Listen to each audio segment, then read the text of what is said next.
আমি কিছু করতে পারি না, অনার্স মাস্টার্স পাসও কিছু করতে পারি না। ভাই চা বেচেন, চা বেচেন, আপনার কেউ নিষেধ করে নাই। দৈনিক 200 কাপ চা বেচেন, 10 টাকা একটা কাপ চা, মানে 2000 টাকা সেল, ধরেন 50% প্রফিট, 1000 টাকা, মাসে 30,000 টাকা।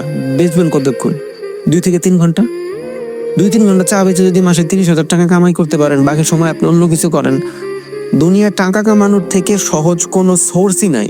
শুধু একটা জিনিস বাদ দিতে হবে, মানুষ কি বলবে। ওই আমি না খায় থাকলে ওই আমার দেখে, আমি না খায় থাকলে যদি ওই আমার না দেখে, আমি চা বেচলে আমার দেখলে আমার কি আসে যায়? কিচ্ছুই তো আসে যায় না। আমার খারাপ সময়তে কেউ এসে আমার বলে না চল নে 10,000 টাকা তুই এটা কিছু কর। তাহলে আমার ভালো সময় যদি চা বেচলে হয়, মানুষ কি বললো চিন্তা করে লাভ আছে? দুনিয়ায় 99% মানুষ কিচ্ছু করতে পারে না, একটাই রিজন, মানুষ কি বলবে। না খায় থাকলেও তো মানুষ বলে, অনেক বেশি খাইলেও তো মানুষ বলে। তো মানুষের চিন্তা করে লাভ নেই, নিজের চিন্তা করেন।